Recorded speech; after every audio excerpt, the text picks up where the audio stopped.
the first card you have is your current position coming into the month. All right. So the Fool.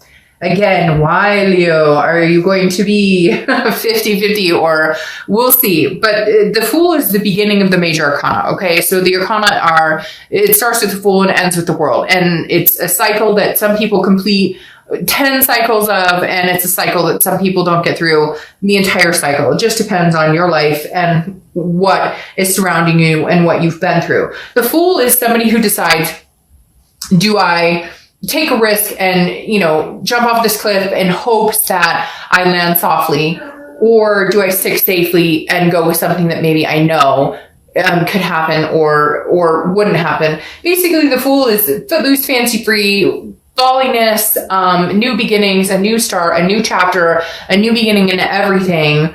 Or am I being a little too carefree and taking chances or risks that maybe I'm not ready for? But in your case, Leo, I feel like this is very much saying the Fool is like a new beginning. Now, I'm not saying, and cross watchers, don't freak out. It's a first card or a second card, technically.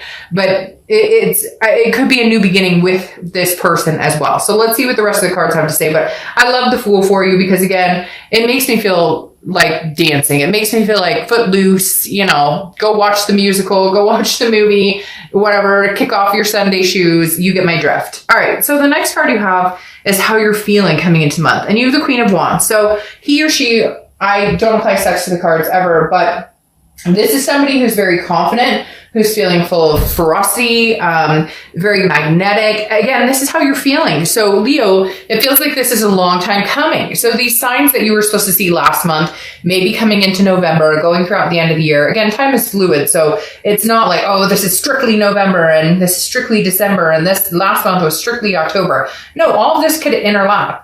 But the Queen of Wands is somebody who is going, I know my self-worth. I know what I deserve. I know who I deserve. I know what type of people I want to be around. And I feel like you're revving up for the end of this year. There's like an explosive energy here. If you can't tell, I'm being I can feel it myself, like this, like bubble till it bursts feeling going on right now. And I kind of feel like this Queen of Wands is representing this, saying, new or old, I don't give a shit.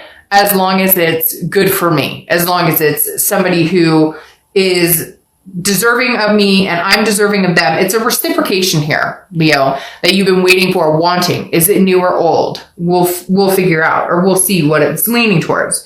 The next card you have is your distant past. Could be 5-10 years ago, your childhood.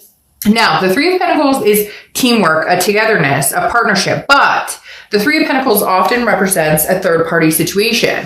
Now, I'm going to say, Leo, immediately they're telling me this is two of a kind, meaning you either witnessed, I'm not meaning to point that finger, sorry. You either witnessed, some of you might be like, hey, screw you, pertaining to the situations I'm about to talk about, because some of you, I feel like this is like a parent or somebody you watched leave their spouse, like a mom or a dad leave, or a grandparent leave, or a sister or brother, some sort of third-party situation that you maybe grew up with, which then brought along maybe insecurity issues or abandonment issues. Maybe, your mom left or your dad left, or there was not necessarily left you, but left for another person. So again, I feel like this is a twofer, because I feel like not only did you experience this when you were younger, and again, general read, if it doesn't pertain to you, it doesn't pertain to you.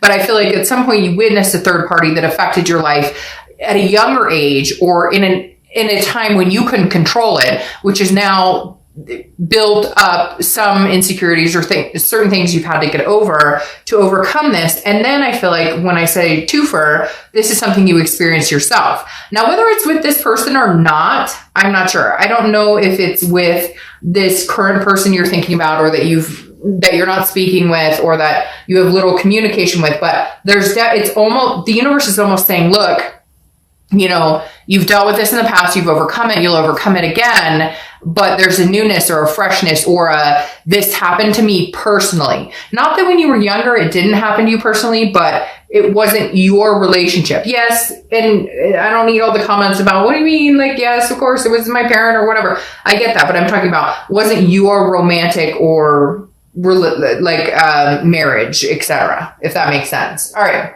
So the next card you have is your immediate past. So over the past few weeks, past month or two, and you have the Eight of Swords. Now, the Eight of Swords, if you see my channel, I'm very clear on this card because I always say, put a shirt on before you go outside. This person is somebody who is confused. They're self-imprisoning them. You're creating your own reality and then complaining about it if it's not what you want, and yet you have the ability to change it to what you want. Okay? The Eight of Swords is self-imprisonment. It's confusion. It's self-doubt. It's thinking, I can't be without this person, or I can be without this person, but what if that was a bad decision? You're like conflicting your own self, Leo. You're confusing yourself with this card. The past few weeks, past month or two, I feel like this is why the Wheel of Fortune is stepping in here, because you're going to have one clear guided decision on, do I start a new beginning by myself with somebody new, or do I start, or by yourself? Just say, hey, for shits and giggles, I'm not going to date anybody or talk to anybody for a while because it's all about me. It's all about me. I don't care about anybody else but me. But this is telling me that very clearly you're on the fence of, do I start something new, or do I go back to the old? Do I start something new with the old? Because right here, I always say in this card, right, that he or she could easily walk out the front door. They're putting themselves over the swords. Nobody's doing it to you. Nobody's forcing you. You can make that decision on your own, what you want to do. And the Eight of Swords is saying, what are you going to do? Are you going to flail over here and go, but I'm going to fall on these swords? Or are you going to walk out the front door? And like I said before, put a shirt on before you walk out the front door. You have the ability right now, Leo, to manifest what you want, to get what you want. You have a new beginning coming, whether it's a clean slate with nobody you know, whether it's a clean slate with just you and your dog, cat, kids, whatever it is, or a new slate with this person. This is saying, hey, Leo, wake up and realize that you control your destiny at this point. There's nothing that is locking you down. Now, yes, I'm sure you're going to say, they ghosted me, they're not talking to me. Okay, then make a decision based on that for now. There's not a finality here. People always think that if a read goes one way, or if your life goes one way, that it's final, that it can never come back around. But I made the example with somebody, and I don't know if it was your sign or not, but there were 2 signs last month. I gave the example of a friend of mine that I know very well, who she and her boyfriend broke up after 3 years. Okay. A couple years later, I don't know, they broke up after a few years. They didn't have kids. They were married, whatever. A couple years later, they bump into each other. They contact each other. They re-meet. Now they're married with kids, and it's been 10 years. So there's no finality here. People always think, if it's not happening right now, and it's breaking my heart, it's not cut and dry. If it's meant to be, if this Wheel of Fortune, the universe, is meant to come in and say, hey, Leo, right now is your time to get out and shine and do something else, then get out and shine and do something else. If they're ghosting you, if they're not talking to you, if they're being a fucktard, then guess what? Then don't do it now. But just because you don't do it now, or just because you think, well, if I leave now, you're imprisoning yourself in this thought process of, well, if I leave now, or if I'm not around, then they'll never come back, or they may think, no. If this person loves you and cares about you deeply enough, none of that will matter. Just like cross watchers, as this can be reversed, if Leo loves you and cares about you that much, this doesn't have to end. There's this, again, like I said, a finality. And my dad used to say I should be a lawyer because I continuously repeat myself. But that's not a bad thing, because I'm trying to impose upon you the fact that 2 years from now, 2 months from now, it could be completely different. You need to do you right now, Leo. If a new fresh start is, I'm going to join the gym tomorrow and I'm going to become a vegan, then freaking great. If your start is, I'm going to travel around the world and drink mimosas all day, do whatever you feel you want to do. The point is, this right now, Leo is saying you are in control of your destiny. And whatever makes you nervous, whatever has made you feel kept down or insecure, or things that you've dealt with that have affected possible relationships, or things that these people you've been in relationships with have affected you, don't stop. Take a breath and say, what does Leo want? What do I want? What do I deserve? And go from there. Enough with the self-doubt and the confusing, what do they want? Who cares? Do what you want to do. And I know you're like, oh, easier said than done, and I love them. I get that. But there is nothing keeping you guys from getting back together when the time is right. The next card and you could say, oh, well, they're married. Trust me, stranger things have happened. All right, the next card you have is your distant future. Okay, so this is over the next few months. And you have the Eight of Cups. The Eight of Cups is about stagnation, not moving, disappointment. This is slow moving. Now, what I'm saying here, I actually think this is kind of brilliant. Although you may be like, what? It's slow moving, it's stagnation, it's disappointment. No, this is telling me that Leo, in the past, you have rushed back to this person, or they've rushed back to you. This to me isn't saying they're not coming back or that you're not coming back. This to me is saying, slow it down. If you want one cup, the one cup you want, but you don't want these other cups, then don't rush it. And if they're trying to rush it, don't buy into the rushing. There's nothing here that needs to be rushed. I feel like there's a newness, a freshness, again, a beginning of a cycle for you. And the cycle may just be your own, Leo, to hold on to. The cycle may have nothing to do with anybody fucking else other than you and what you have to offer and what you have to gain in life. Stop thinking about what everybody else is doing or what they're thinking. Focus on what you're doing. Start your new cycle. And if this person comes along and you guys can gradually make it happen, then fantastic. The next card you have is your immediate future over the next few weeks, next month or so, throughout the month of November. And you have the Queen of Swords. So this is kind of what I was wondering about, and it's presented itself. The Queen of Swords is somebody who is very honest, very insightful, understand things, but also can be very critical. There are doors here, Leo, that have not been closed. There's closure that has not been had, but you're ready to move on regardless. I feel like you're one of the signs this month who's not going, well, who is she? Or who is he? Or what are they up to? Or what? You're like, all right, do your own thing. Great. Have fun with that. I'm going to be over here kicking it with my new style, turning the wheel, figuring out new things. And the Queen of Swords is somebody who, if poked in the right direction, and excuse me, that's not meant to sound like that, but if poked in the right direction, he or she is, can be very critical. And so I feel like you're almost at the point where you're like, I don't want to know. When you're ready to come back and apologize, or when you're ready to come back and we can have a fresh start together, great. But whatever this third party energy or whatever this, why I'm always doubting myself around you, isn't going to happen. I've found the insight and the honesty of everything that's gone on between us. And I plan on writing on that. And the Queen of Swords is saying, exactly. She's saying, this month is my month.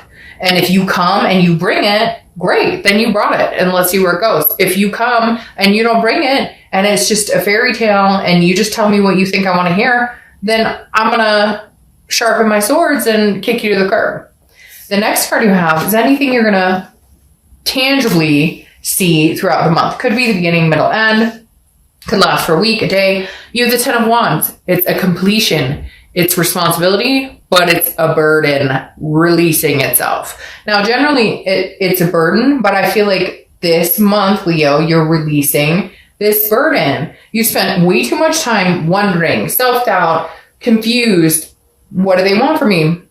What do I want from them? What am I worth? No. We're not guessing anymore here, Leo. We know what you're worth. We know what you deserve. We know what is going to make you happy. So either release the burden of something that's not making you happy. And again, what's that cliche? What is that cliche saying of, let it go, and if it comes back to you, or let it go, and if it's meant to be, whatever, you get my drift. The 10 is saying, okay, release the burden, release the monkey on your back, and say, hey, by the way, you no longer have a place here. You no longer have a burden in my life. My first completion is releasing you of that. I love you. I care about you. But if you're going to be a burden in my life, or if I'm not going to get what I need or want from you, or if there are lies or any type of deceit going on, or anything that makes me feel insecure, I release you from that. I love you, but I release you. And if they come back, then we'll talk.